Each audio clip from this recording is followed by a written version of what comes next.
And now it is my pleasure and privilege and honor to introduce Don P. from Aurora, Colorado.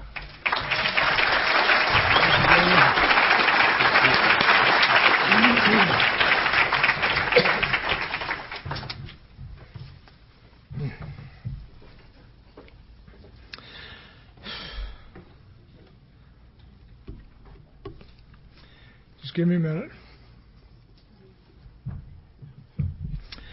My name is Don. I am an alcoholic. And I'm a member of Alcoholics Anonymous. My home group is simply known as an AA group. We were trying to name it. We were going through the traditions, and the long form of the tradition says that any two or more alcoholics gathered for sobriety may call themselves an AA group. So our central office told us we couldn't register under that name, and we reminded them they worked for us, not the other way around.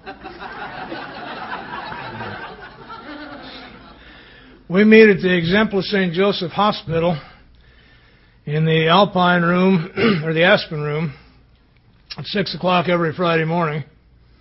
We don't have a lot of dead weight at our meeting.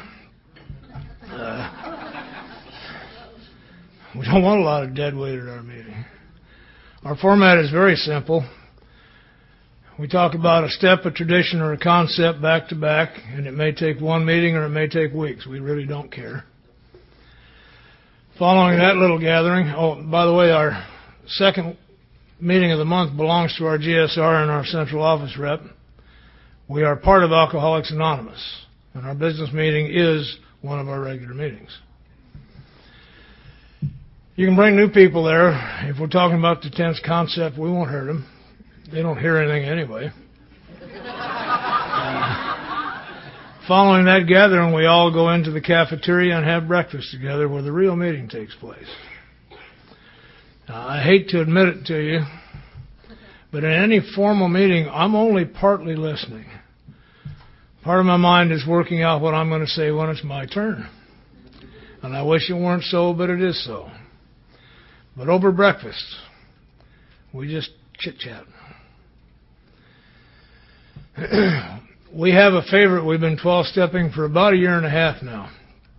A little Mexican fellow that has been in an accident, has some brain damage and some other things, and he has to show up at the hospital regularly for therapy. Well, we know who he is. All you got to do is look in his eyes and you know why he had that accident. And so we started quietly 12-stepping him. Sure enough, he was drunk. He still, after a year and a half, has not come over and sat with us at the table, but he likes to have us come and visit with him, 2 or 3 at a time, and he'll stop and say goodbye. But of more importance, people watch us, you know. People don't hear much what we say, but they watch us. Whether you like it or not, anytime you are identified as a member of Alcoholics Anonymous, you are Alcoholics Anonymous to whoever's watching. About 6 months ago, our little fella had a grand mal seizure right there in the cafeteria, right over on his head. Blood everywhere. You know, head wounds aren't really bad, but they sure look ugly. And I've never seen such response from a hospital staff. Everybody from the administrator to the blue cart people were just there. We are reasonably sane in our group, and though we love this guy, we knew, don't try to help. We're in a hospital, for God's sake. Okay. Just stand back and wait and let the experts do it. And after he'd been cared for, 3 of the nurses came over to make sure we were okay.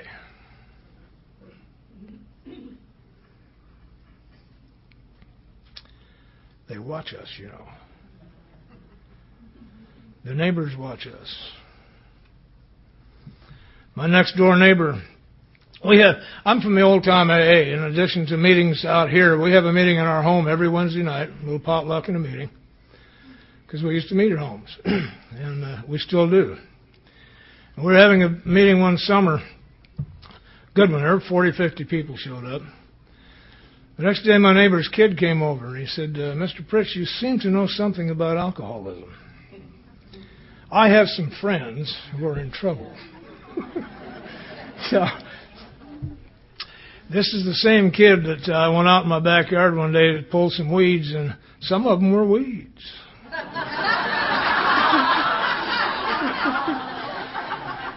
And I quit growing that stuff years ago. So I just pulled them up. We had a big black lab at the time. I just pulled them up. You know, they're just weeds.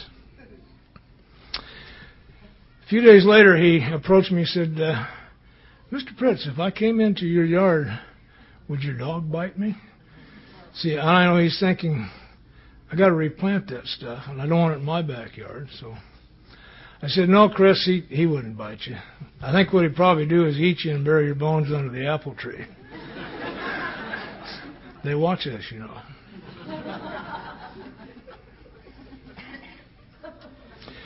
Everybody's been double thanked, but we missed one guy. I need to thank Reed.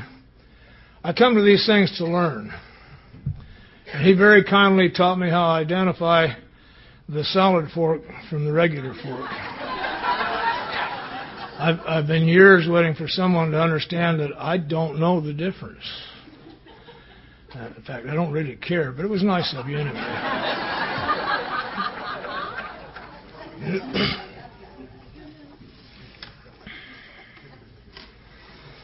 I've been profoundly moved by this weekend. If this is your first one, you have been privileged by the program.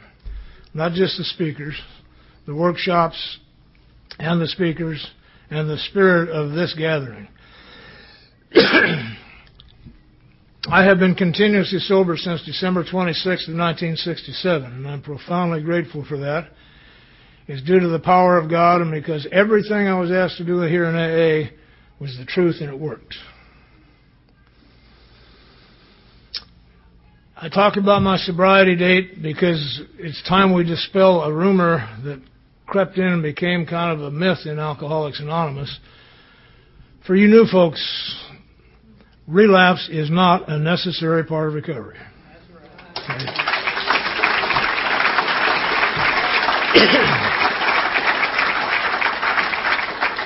It does occur, and it will continue to occur. One of the facts of life is that alcoholics drink alcohol. But it need not happen. If you're alcoholic, you don't ever have to drink again. Ever. Okay.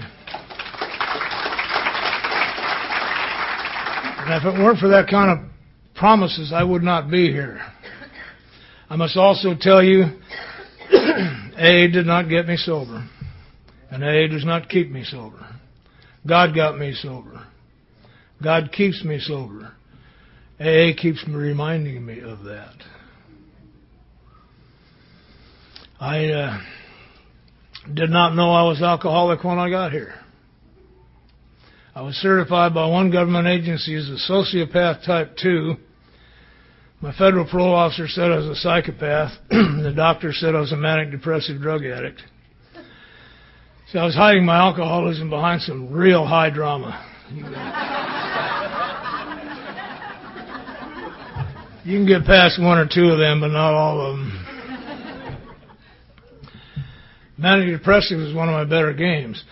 And please understand, I'm not demeaning that. My son is a truly diagnosed, treatable manic depressive.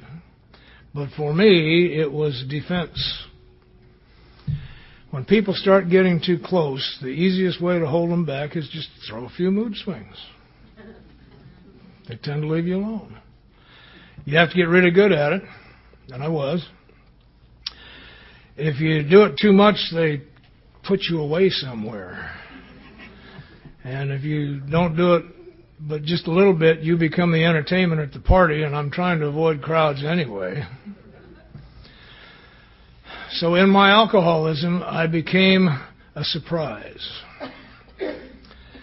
Now, surprises are supposed to come in packages with ribbons on them. I became a surprise. You never knew for sure when I showed up, who the hell was that masked man?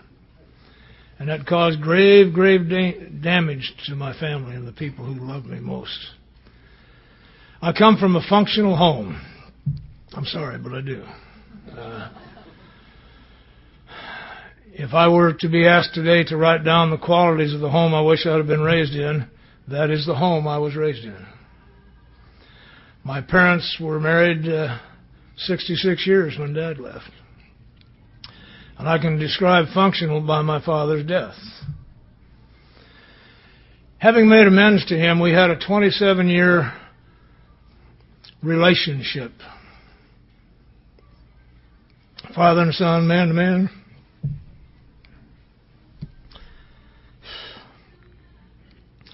Nothing undone, nothing unsaid. So I know that about 6 months before he died, he wanted to leave this planet. He was tired. He had dry gangrene in one leg, and he was losing his memory. And for my dad, that was bad news. My dad was an unmeasured genius. Truly, at the time of his death, they didn't have a test that marked where he was.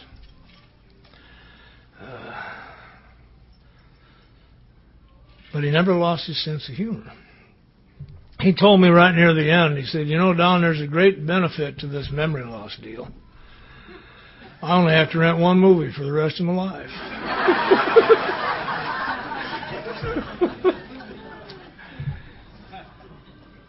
They celebrated their 66th wedding anniversary on a Saturday.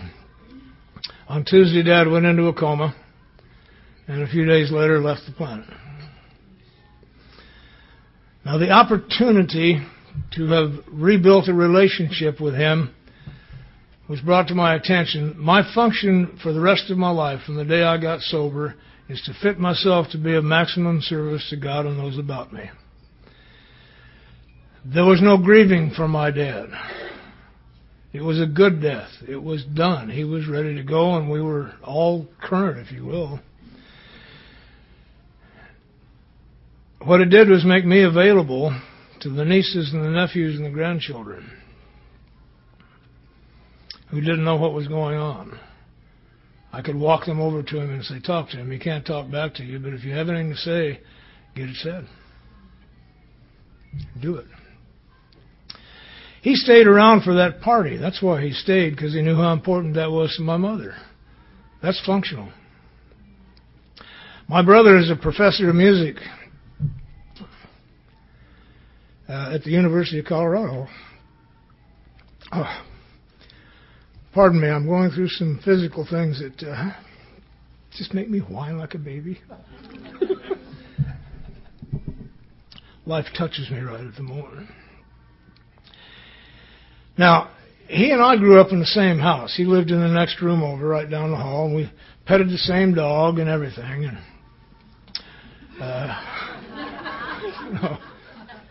And when he was 19, he was writing music with Stan Kenton. When I was 19, I was in my first federal penitentiary in Tokyo, Japan. Somehow the contrast does not escape me. My brother's a marvel. They take him to Russia and the Scandinavian countries every summer to teach. He's probably the world's foremost synthesizer musician. Quite a guy. Let me tell you what he and I have together. We made amends. It took 22 years to do it, by the way. He couldn't trust me. For 22 years, he could not trust me. So when you get around to trying to clean it up, remember the damage we do to people sometimes lasts a long, long time. And they watch us. My words mean nothing. It's my actions. When we finally got it done, one of the things my brother gave me as a gift, he said, I've discovered you and I are doing the same thing. With my music, I'm trying to reach people deep, deep in their souls so they can change if they need to and have a new experience with life. He said, I watch you. You do the same thing.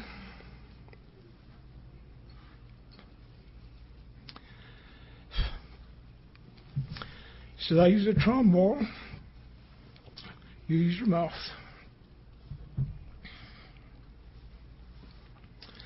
You don't want to miss that. That's what sobriety is about. Sobriety is so far beyond not drinking, it just irritates the hell out of me in today's AA that we think not drinking is more important than recovery from alcoholism. tell you new people something. If you recover from alcoholism, you won't drink.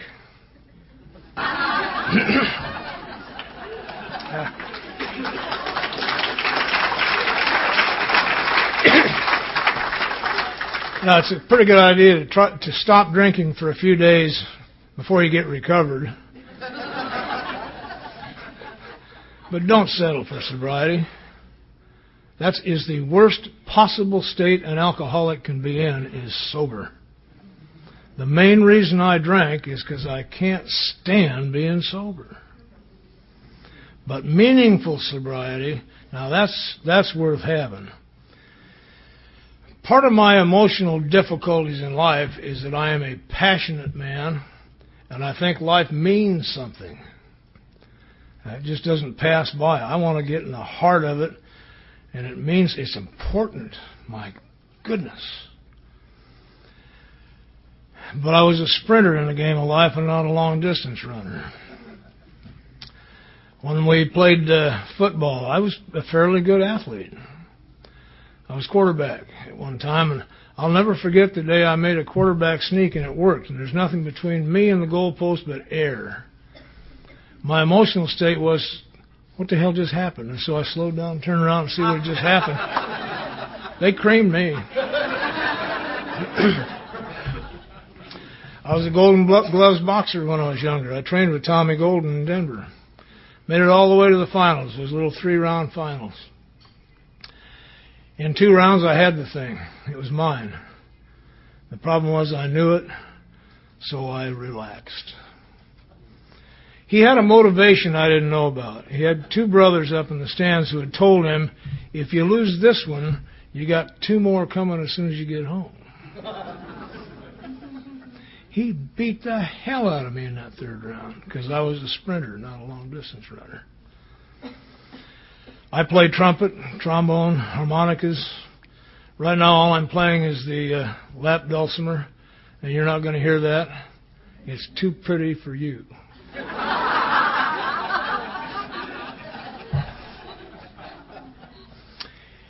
It's one of the examples of the lessons I've learned about love from my wife. We were in Silver City, Arkansas, and young Tom Coburn was playing Scotland the Brave on the 120-string hammered dulcimer. And I knew before I die I must be able to play just once Scotland the Brave on a dulcimer. My wife, who is sane, knows that I will probably not get around to learning how to hit 120 strings, so she bought me a little 4-string lap dulcimer because she loves me. And I play Scotland the Brave. And Tom Ivister told me if I ever play it again in his presence, he'll break it.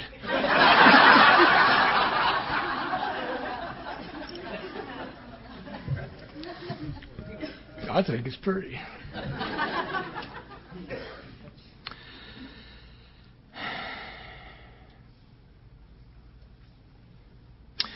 This is a sponsorship conference, and I hate definitions because they lock things in, but descriptions are good. I want to do something for you new people. This is not about me. Please understand this. One person sponsors another, and they sponsor another, and the circle goes out. And as a result of that, I have a family. AA is a big family. But as in all families, there are immediate family and there's kissing cousins. And I love my kissing cousins for a little while. But I need to be around my immediate family. They are all over the world. For you new people, with those of you who are in my immediate family,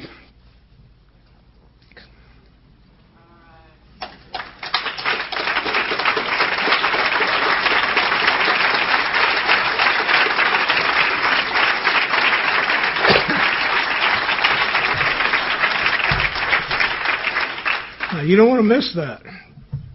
Several of these people are insane. 2 of them are stark raving mad.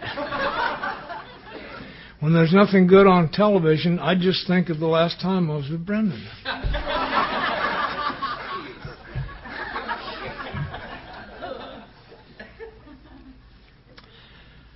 When I got here, I didn't have a name. I was 38, 984.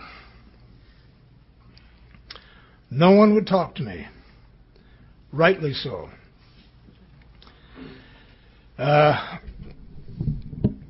My alcoholism has taken me some strange places, and I almost hate to talk about some of them because somehow the sicker you are, the higher your status is here. And the worse places you been, the better you are. You know. But Christmas week in 1967 was a bitch for me. I was on federal parole for a little mistake I'd made in 1966. I got in with bad company. And, my job was to smuggle marijuana from Juarez to Albuquerque. Not a bad job, a little tense at times, but paid well. But the fellow who hired me to do one of those jobs turned around and turned us all in so he wouldn't have to go to prison. He made my inventory, by the way. So I was on federal parole. I had two little boys whose mother had abandoned ship years before. She also was alcoholic. So I was a single parent, homeless, for about 4.5 years, and that was before it became fashionable to be that. We finally had to land, and the boys and I lived in a basement apartment between an old lady who raised cats. I was down to about 133 pounds. I am not a drug addict, but I'd come from the generation where I used a lot of speed. It made it possible to drink longer and better, and it made it possible to get the hell out of town faster.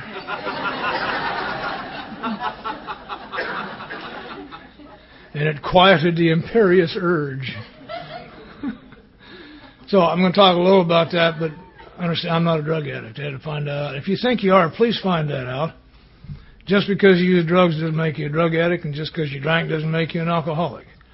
You need to find out what the problem really is so you can take care of it.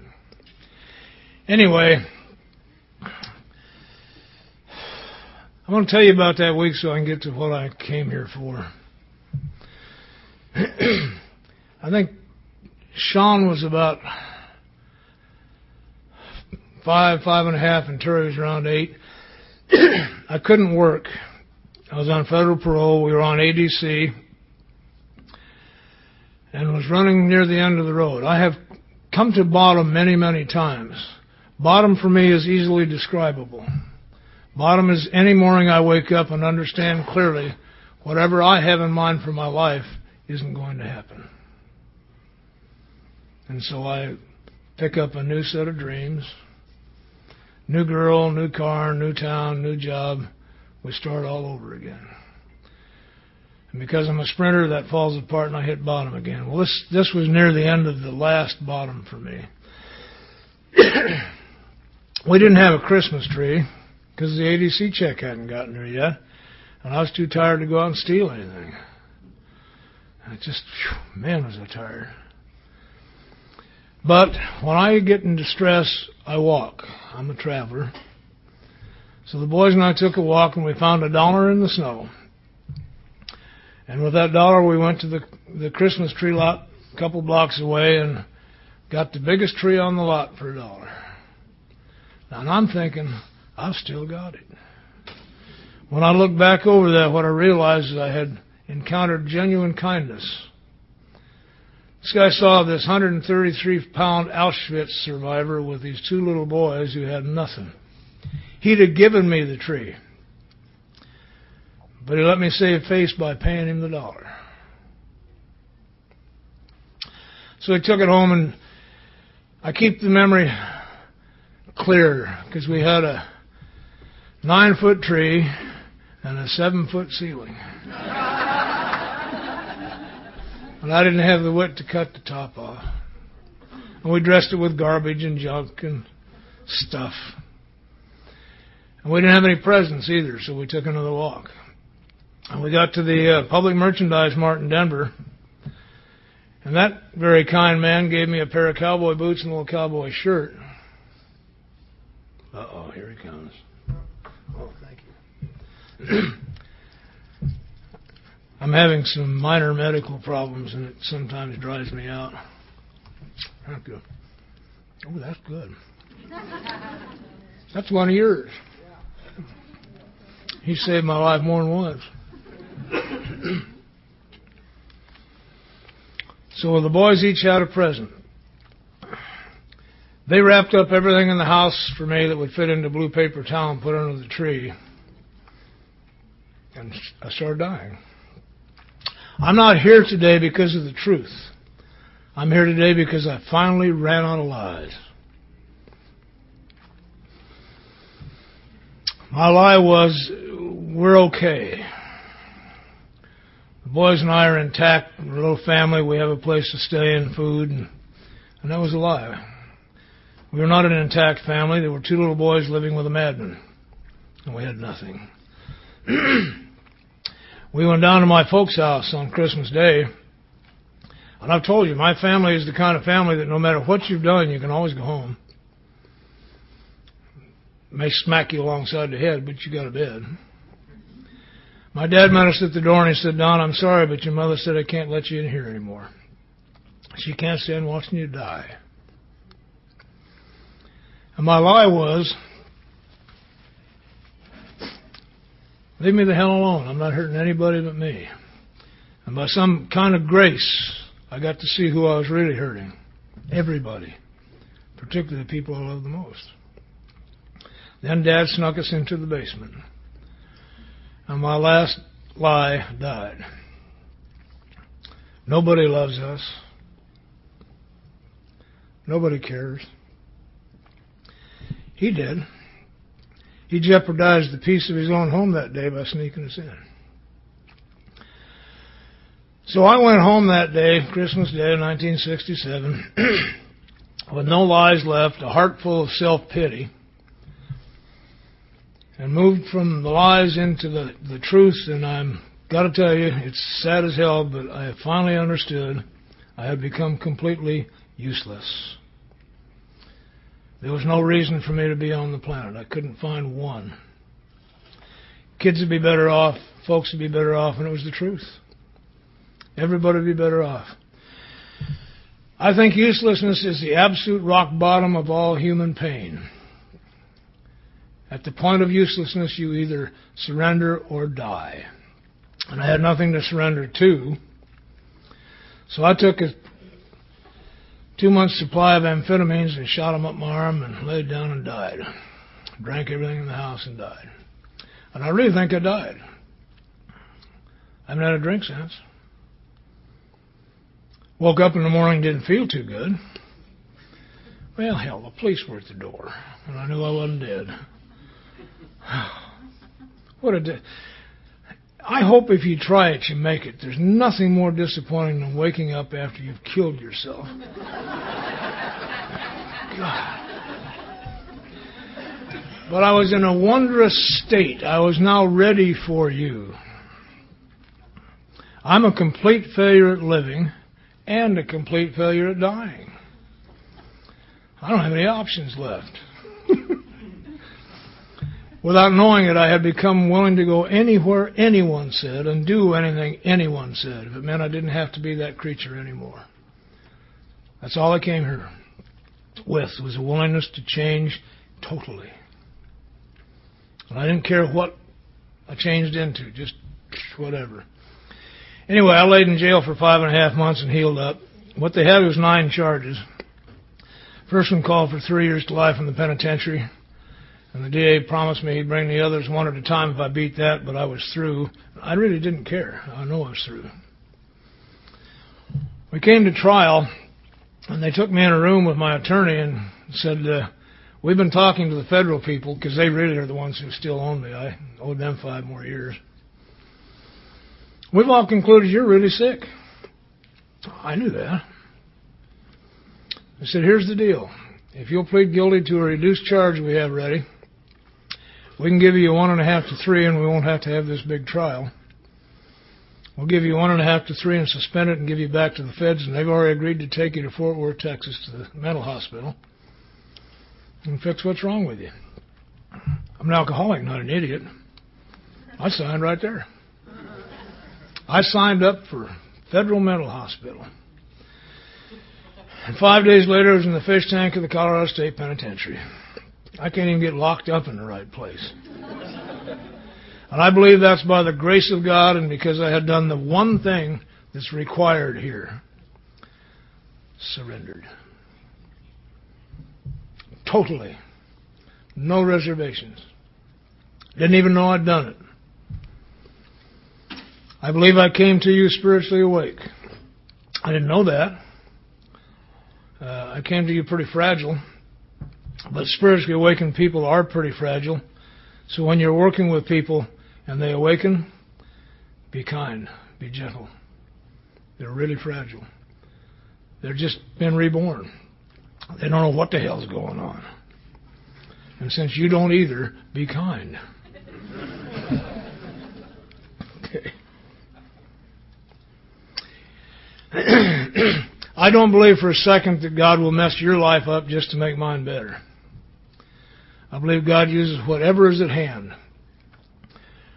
And in that knowing of what I really needed, which was Alcoholics Anonymous, because I'm an alcoholic, if you'd have put me in that hospital, I'd have been out in 6 months. That's one of the reasons I signed the paper. I know how to play hospital game, mental health game. I woke up in the padded cell of the Boulder County Jail one morning and couldn't remember how the hell I'd gotten there, and neither could anybody else. It scared me a little bit. The parole officer was put in a position where he had 3 choices. Send me back to prison, send me to some sort of mental hospital, or get me outpatient treatment. Well, I voted for outpatient, of course. And I knew I was going to have to take a battery of tests. I know how to play that game. I went down, honestly, went to the library and studied the Rorschach because I knew that was going to be one of the big ones, the Inkblot test. They evaluate. You got to be sick enough to need help, but not so sick that they need to lock you up. I passed it. I got my own psychiatrist. Lovely man. 3 weeks after we started meeting, he started smoking marijuana with me. Now, I'm not saying I turned him on. He was ready.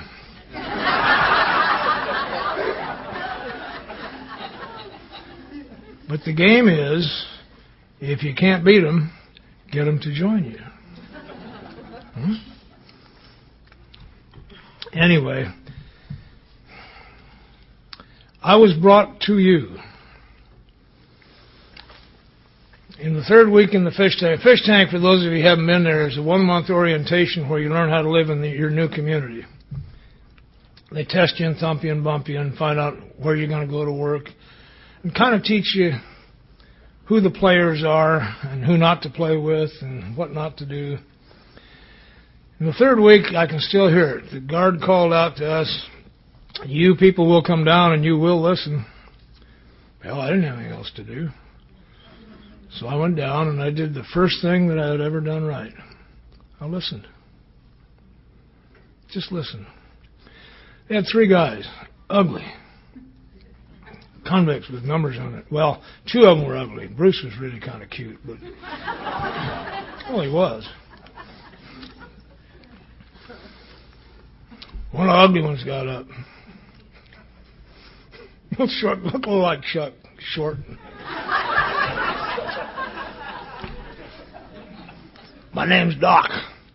I'm an alcoholic, and that means that I'm powerless over alcohol and guards and drugs and all the other circumstances in my life. And my life has become unmanageable. And if any of you smart bastards think you can still manage your lives, look at the reward the state just gave you for the nifty job you've been doing.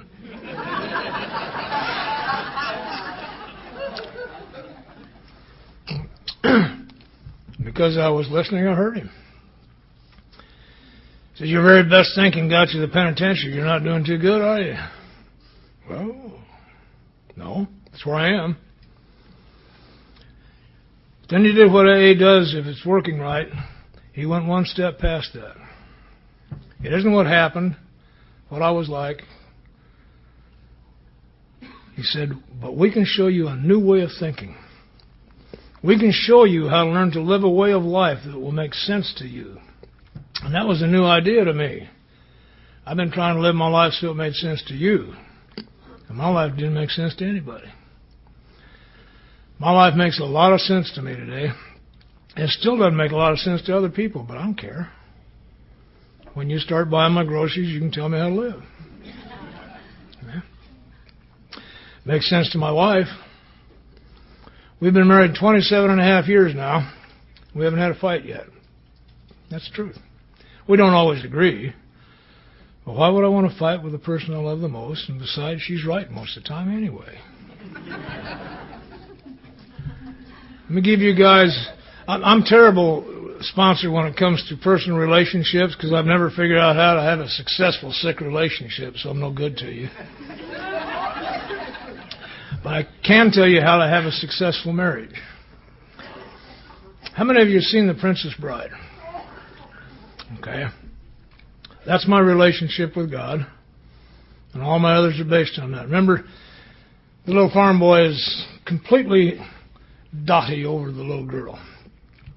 And she takes advantage of that. Oh, farm boy, fetch me that bucket, as you wish. Farm boy, do this, as you wish. As you wish is the relationship with God. So be careful what you pray for. If I ask, that's what God says, as you wish. I must also reciprocate. Whatever he asks, as you wish. So you want a successful marriage? Just say, as you wish. Now, my wife tells me that there are inflection differences. She's been picked up over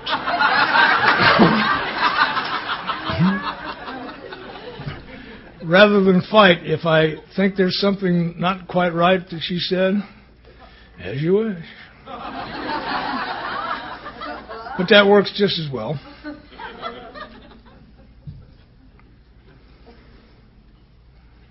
Our 12-step work is based on that, you know. We are to find out, first of all, if the people want to recover. You want to quit drinking? Are you willing to go to any lengths to do so? Would you like to work with me? As you wish. If you don't want to get sober, have a good time.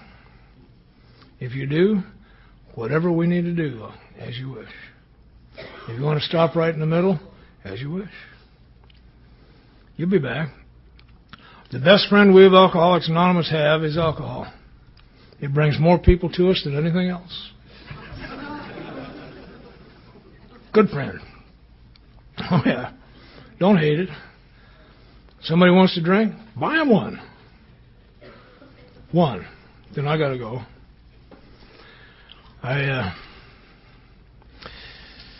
Before we were allowed, one of the things that I want to share with you, again, is in developing my relationship with God, because that whole idea is beyond my capacity. I have to look at the people involved. Now, the three people that helped me most, we had to go through a 12-step study school before we were allowed to go to the AA meeting. The regular meeting happened on Friday night, and they let real people in from the outside, and it was a 2.5-hour meeting where we did half of it, had coffee and cake and cookies, and then they did half of it. We weren't allowed to go to that for 5 weeks. Every Saturday and every Sunday afternoon, we gave up our yard privileges, our movies, everything, and went to what they called a school. 3 or 4 hours, and all it was they took the big book of Alcoholics Anonymous and read it out loud to us. Shared their experience with it and of it, and gave us the assignments that come out of there, asked us those questions. First thing they said when I got in there, by the way, because Jim and I decided, let's go. Those same 3 guys were there. And Bruce said, now, you new guys, for the next 5 weeks, have nothing to say. If you knew anything at all, you wouldn't be here. So during that time, we were not allowed to talk even, unless we had a question. Outside of that particular gathering, we talked all the time, to them and to us. Most of us worked in the dish room, so we... And then at night, Bruce or Roy or Phil would come by, and visit with us. Now, my AA experience is a little different at the beginning. I couldn't call my sponsor when I needed him. He didn't have a phone, neither did I. He lived on the other tier. I couldn't get to a meeting when I needed one. We had one. So my experience has been, it had to go in here first. He was visiting me on one of those times. I'm locked down and he's on the tier visiting with me. When it hit me, he's getting out of his cell anytime he wants. I want what he has.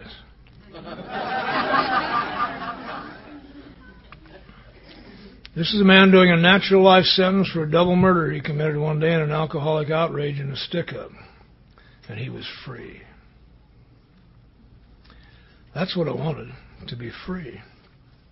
And one of our first prayers is, relieve me of bondage of self. Set me free from the bondage of self. Clint, you have a good trip. Taught the boy everything he knows.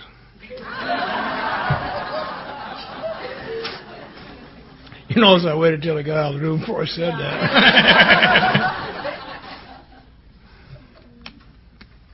And they showed us precisely what they had. They could describe it, and they could tell us precisely how they got it. And all I had to do was what they did. I learned about alcoholism. I was in my first federal penitentiary at 19 because of alcoholism, not because of gangsterism. When I drink alcohol, I get lost and I can't find my way home. That happened to you? And when you're in the Navy, that's a felony. And I was. I'd get a 24-hour liberty and be back in 26 or 28. Get a captain's mast and we'd go to sea, and that's all there was to that. The last time I did that, I had a 24-hour liberty in Long Beach, California, and 23 days later, when I got back to the ship, it was gone. And it was going to a war zone, and I was in deep, deep trouble. And in the doctor's opinion in the book Alcoholics Anonymous, he talks about working with men who had a business deal or a personal deal that would be settled favorably to them on a certain date. But they took a drink a day or so before and they missed their appointment. And I began to see, oh yeah, I took a drink in Long Beach. It's the first time I'd ever linked these consequences with a drink. See, these consequences do not define alcoholism. That drink does. I got to sponsor a psychiatrist once. I loved that. He was smarter than anybody. He was the founding psychiatrist of one of the finest alcohol and drug treatment programs in the world. He just couldn't stay sober. And I like working with new people because you teach me effective prayer. Oh, God. Oh, God. What am I going to say to this one? And I'm reading the doctor's opinion to him because I understand, as smart as he is, the main problem most alcoholics have is they can't read. They either read above the line or below the line. They just can't seem to get the line. Or they interpret what they read. I know, I do that. I don't know how many hours I've spent in AA meetings deciding what do they really mean by that. Words like immediately. Well, it means immediately. That's what it means. But we'll discuss it. York Street Midnight Meeting, over and over and over again, we talked about any lengths. What does any lengths mean? We talk about that. It means any lengths.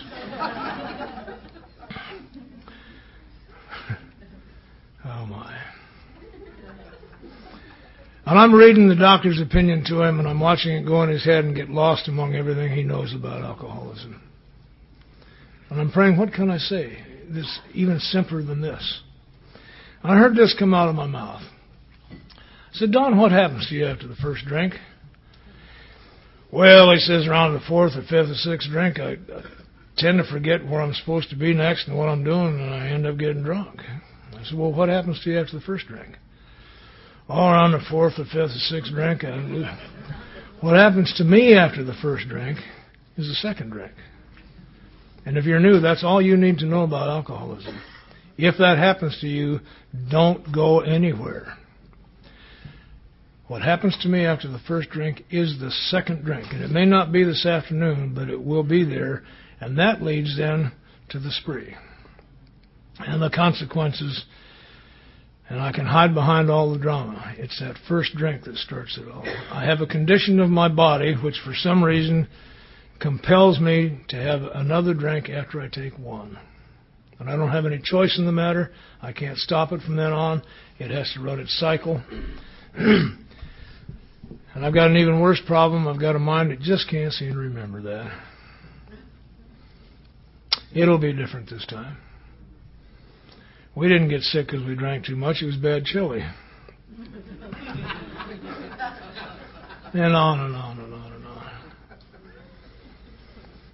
So I've got a body that condemns me to die if I drink, and a mind that condemns me to drink. Against my own will. I can give you 100 reasons why I drank, and every one of them is valid, but the main reason I drank was no reason at all. No reason at all. And that problem rests in my mind, and I can't solve the problem with the problem. Thank God mine was destroyed when I got here. After I learned about alcoholism, Bruce said, now, we're going to assume that you went insane about 2 seconds after birth. So that we don't have to track anything. Fine with me. He said, we don't even think the truth's going to work for you. You take the truth into your head and your ego catches it and says something like, I can use that later. And so by the time I do use it, it's not the truth anymore. It's my warped version of it. And he said, we suggest you forget everything you think you know about anything, particularly about God. And I rebelled. I said, come on, surely I've learned some truth. He said, it's doubtful, but it is possible. And granting that it is possible, here's the deal. Anything that's really true will still be true when we're all through. And the rest of it's garbage. Just drop it. And by some form of grace, I was able to do that. To this day, if I'm doing battle with you, please understand it's my opinion, which means it's automatically warped. Even if it's the truth, it's warped. If I have to convince you of something, I'm in trouble. Because I will not listen to you. And if I don't listen to you, I won't know what you need. And as a sponsor, I need to know what you need, not what I think you need. So when we both get lost, neither one of us know, we just open the big book and read it out loud. And suddenly we find out what we need. I came to believe in the power of God, and I came to believe that this could work for me by watching 3 absolute total failures who have been changed. Bruce was a killer who couldn't kill anymore. Couldn't. He was a different person. The guy telling me the story could not have committed the act he was telling me about. And I asked him about it. He said, that's right, I've been changed. God changed me. Roy Nichols, God love him, he was a stick-up man. Not a very good one, obviously, but a stick-up man. And he didn't do it for the money. Roy liked going to supermarkets and going from station to station to station. He liked the adrenaline rush he got, knowing every second you're there, you're closer to getting busted. What he really liked was the look on your face when he put a gun to your head and took your stuff. I heard that. I smuggled a load of marijuana across the border one time. I'm trying to get my life back together at my dad's house when Albert called me from Albuquerque and said, we got a problem. I got these 2 little kids trying to get my life back together. Albert says, we got a load as far as Juarez and our driver got arrested and we need a driver. You want the job? Well, I drive. I'm trying to get my life back in order. So I said, of course. Did the deal. And I didn't do it for money. I did it for prestige. I was the only one in the United States they could think of to call. To go into old Mexico.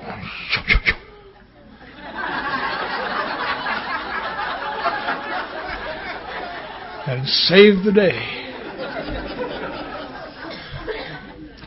You think your ego won't get you in trouble? Man.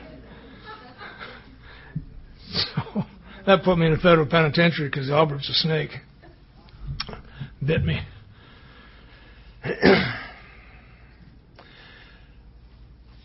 This has to be real, and I needed sanity and insanity to be real for me. I've been studying it for years and playing it for years. And in the book Alcoholics Anonymous and the story of Jim the car salesman, I found a working description of my kind of insanity. Read the story. I don't have time to tell it to you. I love to tell it. The upshot of it is that Jim was here in AA 6 times, kept drinking. Last time he drank,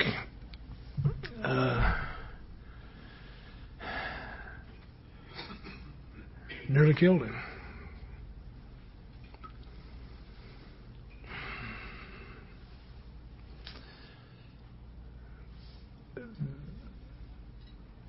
Bill says that what he did was insane. He said, how can anything be less than insane? Insanity is described there as lack of proportion and of the ability to think straight. And that's the kind of insanity I have. I have no proportion in my life. If one works, take 10. Fear is for sissies. Pay 50 cents and get on the roller coaster and get scared. I like raw terror, man. That's good stuff. That'll get you out of bed. Make you feel useful. I don't know much about anger. I know about calm and I know about killer rage. And I go from one to the other just like that. Okay. Over really important stuff.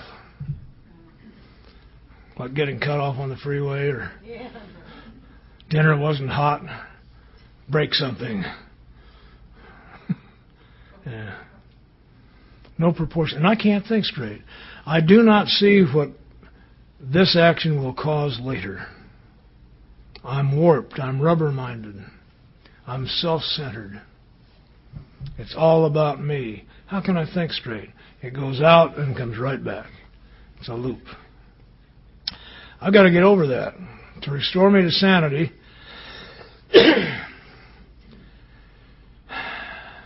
was important. Now, these 3 guys, please understand, the reason I was listening to them is they took me as I was where I was. No name, living in a cage, which was appropriate, and they accepted me as I was where I was. I didn't have to clean up for them. And they kept talking about this God. And I got thinking one day, my experience was, if they can take me as I am, as flawed as they are, maybe this God that they're talking about can too. And it opened that door. We got to the 3rd step and I had a real dilemma. I have never been afraid of the unknown. I love the unknown. It's where all the action is. Okay? I get bored with the regular stuff. What I'm afraid of is always what I think is going to happen. I create it up in here. I've got a manufacturing plant for high-grade fear. Well, we came to the 3rd step, and I had one left. I'd been able to forget everything, but I had one left.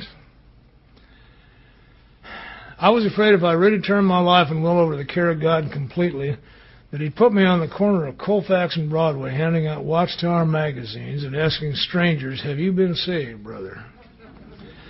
I've got this palatial suite in cell B49 right in the Colorado State Penitentiary, and I just couldn't see me lowering myself to that. Lack of proportion in the ability to think straight. See, I had a model for that. When I was in high school in Denver, on the corner of Colfax and Broadway was a fellow we called the Brown Man. Lovely man.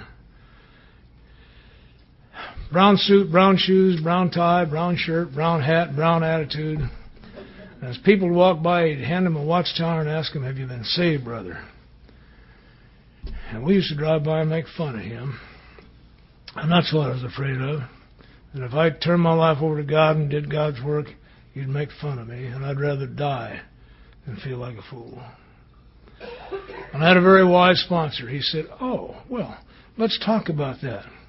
Now, for you new folks, please understand, let's talk about that does not mean let us talk about anything. It means if you'll be quiet for a minute, we'll see if we can drill through that hard head of yours. Truth without love is cruelty. And confrontation without a real answer is brutality. But he loved me, and he had a real answer. So he said, Don, do you suppose that the guy that's handing out watchtowers down there today had breakfast where he wanted to? And I said, well, yeah. He said, well, you didn't. Oh.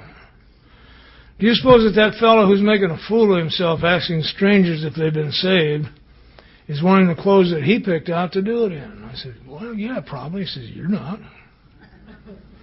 Do you suppose that when he's all through humiliating himself today, that he gets to go home? And he had me.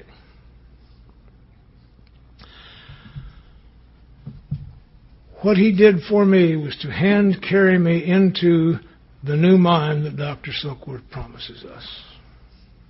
The foundation of my life is simply this.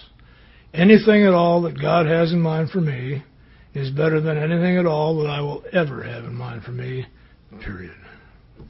And I do live that way. And I get willful sometimes. What the hell, I'm just a kid.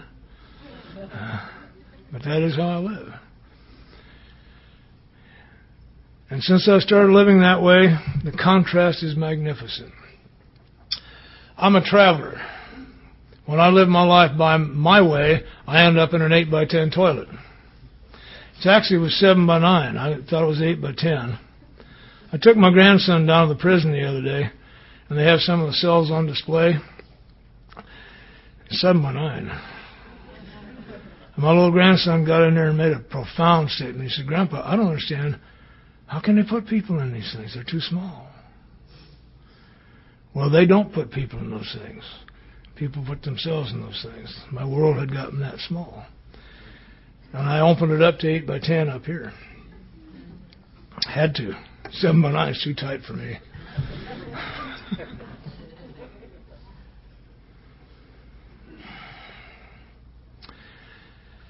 I'm a traveler. Since I started working for God, I've been all over the world, literally. U.S., Canada, Russia, Japan, Puerto Rico, all over. Where the hell am I today? See, if I'd have only gone the places I'd have thought of, I'd have missed all the great places. I couldn't have a lasting relationship with anyone. And when Jackie begged me to marry her, I said, as you wish. Well, she didn't hear.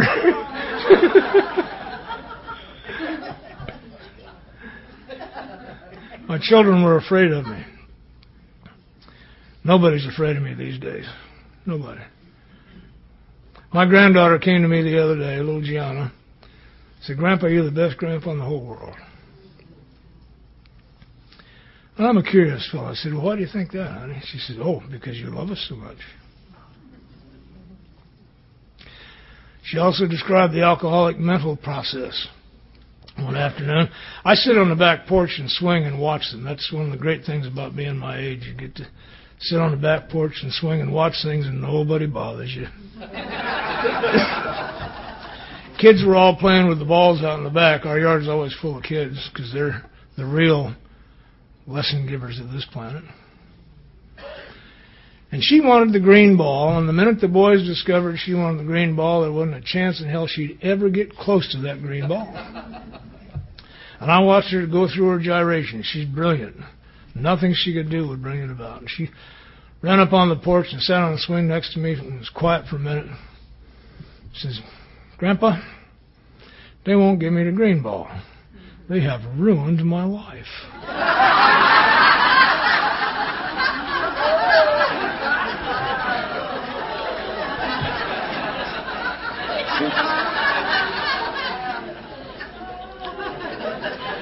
That's the kind of insanity I suffer from. She said to me a while back, Grandpa, how come it is that you know everything? Because I understand the grandpa role. I do. I'm selective in what I show you. But what I said to her is, honey, it's simple. I've lived a long time and I pay attention. And this is about paying attention. Recovery is about paying attention to what's going on about me and what's going on within me. We're promised in the big book, not only will I be able to utilize my past, I will see how my experience can help others if I'm paying attention. Very important in sponsorship. I need to see what you need. And to do that, I have to learn to listen to you. What you're really saying, because you don't know how to talk yet either. You can't read and you can't talk. I got 60. Good. 65 is it. Well, 68. What the hell? I get frustrated, but I've been doing this for 33 years. And I've been living with a sense that where I am, God is, for 36 years. And so I have miraculous stories to tell you, and I've run out of time here. But there are a couple I do want to share with you about setting straight the crooked path. I come from the old school of amends where if you did something wrong, you must do something about it. There's no slack. Unless it's going to harm somebody. I had the opportunity, my last 9 years of my work life, I worked for the Department of Corrections in North Carolina, and then came to Colorado and worked in corrections there for 7 years. When God has work for you to do, nothing gets in the way. Nothing.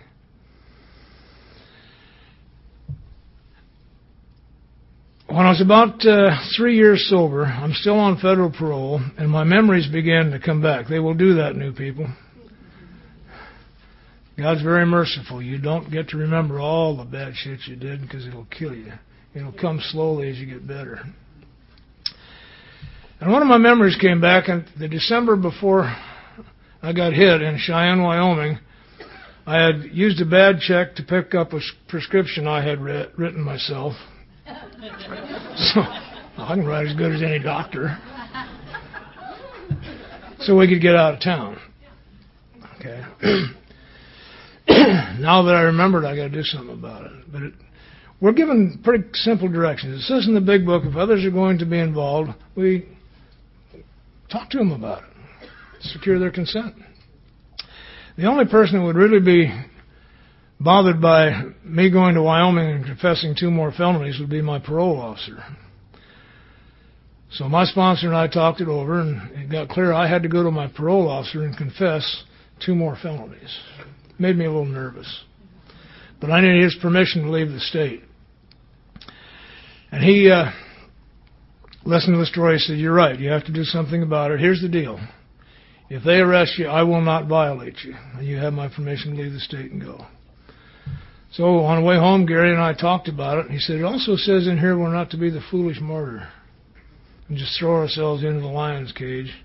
Others will be involved. He says, you're active in AA. They're letting you visit your kids again. There's a lot of people will be changed by this. He said, I come from Cheyenne. Let's do this. I know the guy at Drexel. He's a decent man.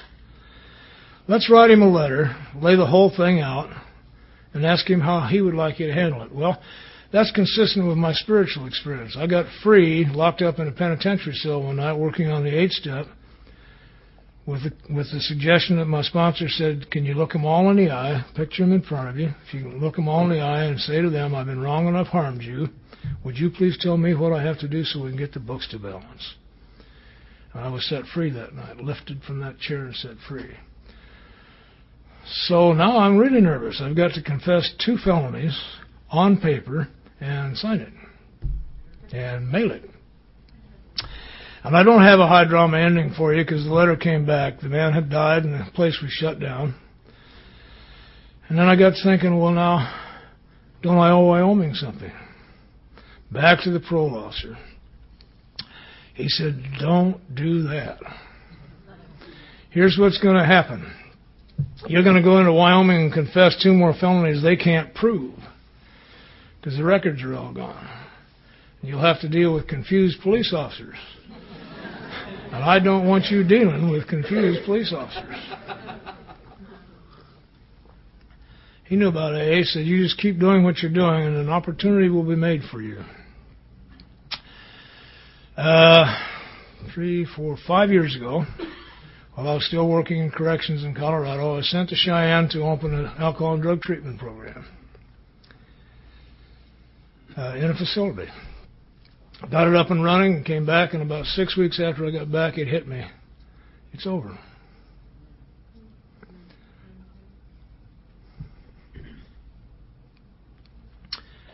I'm clean.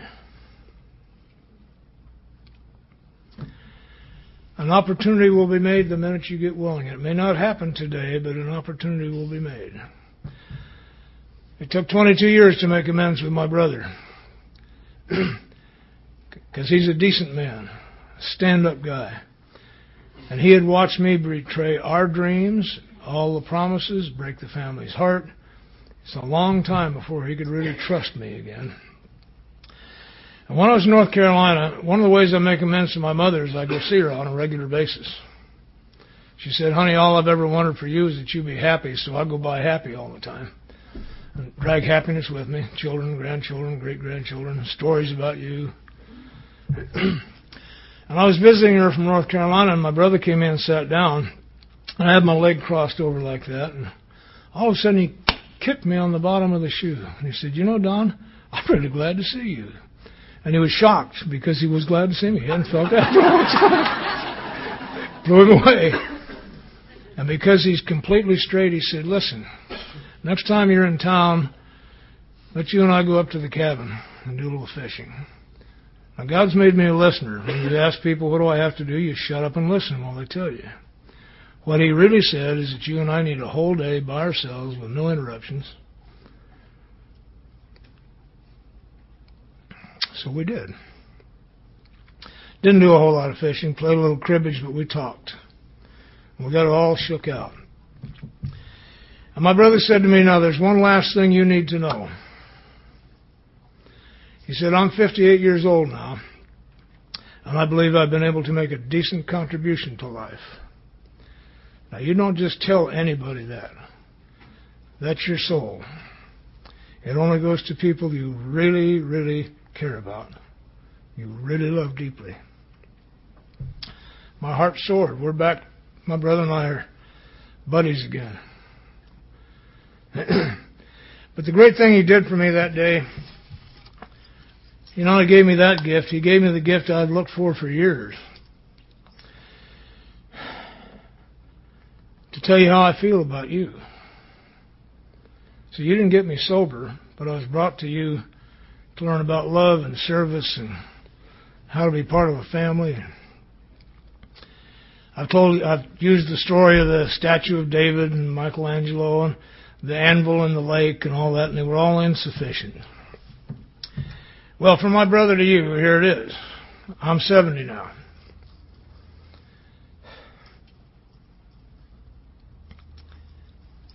And because of you,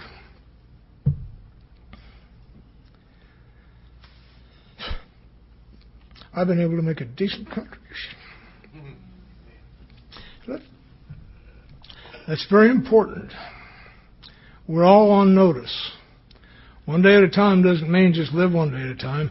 That's all we got. And if we have anything to do with each other, it must be done now.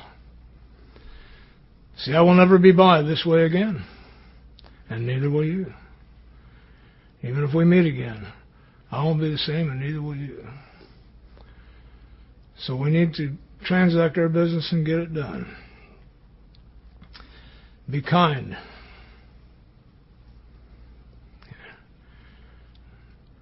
Nothing works better than kindness. The people coming to us are badly wounded. Self-inflicted wounds most of the time, but wounds nevertheless. They don't need to be yelled at, pushed around, beaten up, or pampered. They need to be told the truth. If you are alcoholic, you don't ever have to drink again. You don't ever have to live in the kind of pain you've been living in ever again. We do not promise you a pain-free life. But the pain of active alcoholism need never be yours. And the pain of active alcoholism is that I'm different and I don't belong here. Well, if you're alcoholic, you belong here. You're sicker than hell, and so are we. And we're all going to get well together. And I love you very much. Thank you.